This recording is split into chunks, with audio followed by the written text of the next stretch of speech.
સુરત મહાનગરપાલિકામાં આજે વિપક્ષ દ્વારા એક અનોખા કાર્યક્રમનું આયોજન કરવામાં આવ્યું હતું। સુરત મહાનગરપાલિકામાં આજે વિપક્ષ દ્વારા એક અનોખા કાર્યક્રમનું આયોજન કરવામાં આવ્યું હતું, જેમાં મ્યુનિસિપલ કમિશનર રજૂઆત કરવા માટે વિપક્ષના નેતાઓએ ઉતરતા જ પોલીસ કાફલો પણ ગોઠવી દેવાયો હતો। આ દરમિયાન પોલીસ દ્વારા વિપક્ષના નેતાઓની અટકાયત કરવામાં આવી અને દરમિયાન આપ દ્વારા પોલીસના જવાનો દારૂના નશામાં હોવાના આરોપ પણ લગાવવામાં આવ્યા હતા। વિપક્ષના નેતાઓએ પ્રદર્શન દરમિયાન સૂત્રોચ્ચાર કરતા જણાવ્યું કે પોલીસ અધિકારી ભાઈ ભેગા મળી ખાઈ મલાઈ। આ દરમિયાન મ્યુનિસિપલ કમિશનરને મળવા માટે વિપક્ષના નેતાઓએ આગ્રહ કર્યો હતો, પરંતુ સિક્યુરિટીએ તેમને કમિશનર મીટિંગમાં હોવાનું કહીને રોકી દીધા હતા। વિપક્ષની નેતા પાયલ સાકરિયા અને અન્ય મહિલા કોર્પોરેટરો શાંતિપૂર્વક નેતા વિપક્ષની ચેમ્બરમાં જઈ રહ્યા હતા, ત્યારે પીઆઈએ તેમને બળજબરીથી ખેંચીને અટકાયત કરી।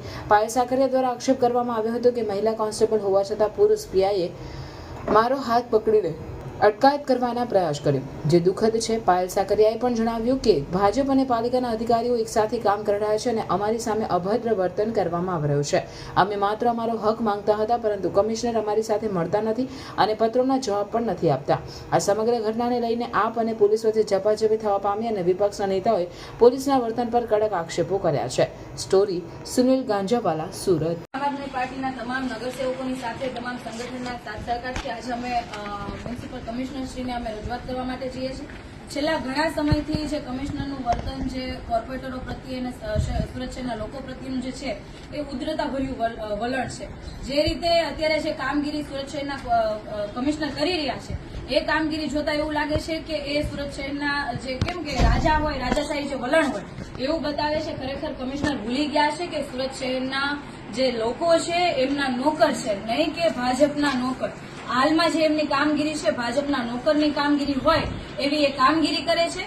જેટલા પણ આમ આદમી પાર્ટીના જે નગરસેવકો છે, અમે લોકો જે પ્રશ્નો પૂછે છે, લોકહિતની જે માંગણીઓ છે, જે પત્રો લખીએ છીએ, આજ દિન સુધી એમના ના તો એ જવાબ આપી શક્યા છે। જે પ્રશ્નો બજેટ અનુસંધાને પૂછવામાં આવ્યા છે એમનો જવાબ નથી આપી શક્યા।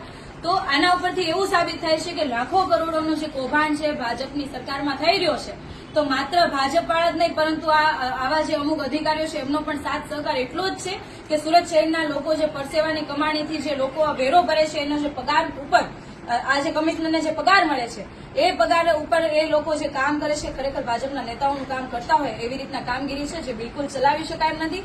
આજે અમે તમામ નગરસેવકોની સાથે સંગઠનની સાથે કમિશનરશ્રીને રજૂઆત કરવા માટે જઈએ છીએ કે જે લોકહિતના જે અમારા પ્રશ્નો છે એનો જવાબ આપો અને કયા કારણોસર જવાબ નથી આપી શકતા એ પણ આજે ખુલાસો